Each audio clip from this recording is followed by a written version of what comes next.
আসসালামু আলাইকুম বকুল ভাই, এই যে আপনারা আজকে এই শিক্ষা সফরে আসছেন, তো এই শিক্ষা সফরটা মানে কি আপনারা কি বুঝাতে চাইতেছেন, এটা কি অ্যাকচুয়ালি? আসলে আমরা প্রতি বছর মাদিতে যেভাবে বনভোজনের নামে বনভোজন হয় প্রত্যেক জেলা এবং জেলাভিত্তিক বলেন বিভাগীয় পর্যায়ে, কিন্তু ওই যে শুধু কি বাস ভ্রমণ, সমুদ্র ভ্রমণ, আসলে শিক্ষণের মধ্যে কিছুই থাকে না। আমি যেটা মনে করি, আমি যেটা বিশ্বাস করি, আজকে বাইতুল মোকাররম জামে মসজিদের পক্ষ থেকে যে একটি শিক্ষামূলক শিক্ষা সফর যেটা করা হয়েছে কর্দোবা, মুসলিম ইতিহাসের ঐতিহ্যবাহী, যেখানে 700 বছর শাসন করেছিল মুসলিমরা, তাদের পতন ঘটেছিল এখানে যে নির্মমভাবে, সেই ইতিহাস তোমার কর্দোবার মসজিদ, ঐতিহাসিক মসজিদ আমাদের নতুন প্রজন্ম যেটা দেখলো, আমি মনে করি তাদের এটা থেকে তারা শিক্ষণীয় কিছু বিষয় শিখে গেছে।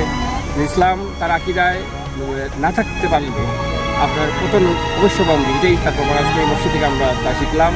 এবার আমি মনে করি যারা আগামীতে আসবেন এই শহরে থাকি, আমরা স্পেনে বিশেষ করে বা ইউরোপে এই কর্দোবা মসজিদ অবশ্যই আসবেন। প্রতিটি ইটের মাঝে মাঝে, প্রতিটি রুমের মধ্যে রয়েছে শিক্ষার একটা অনন্য বিষয়বস্তু, আমি মনে করি। আচ্ছা বকুল ভাই, আপনাকে একটা প্রশ্ন করি, যে এই মসজিদটিতে লাস্ট মোটামুটি কতশো বছর আগে নামাজ বা আযান হচ্ছে?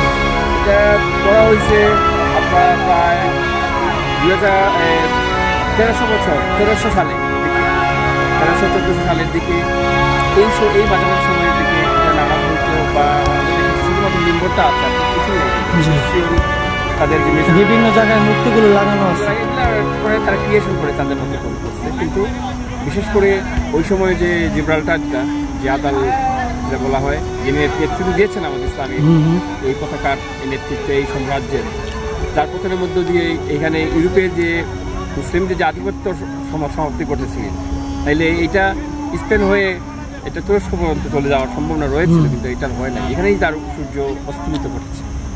আচ্ছা আচ্ছা আচ্ছা, তো থ্যাংক ইউ বকুল ভাই, ভালো থাকবেন, সুস্থ থাকবেন, আল্লাহ।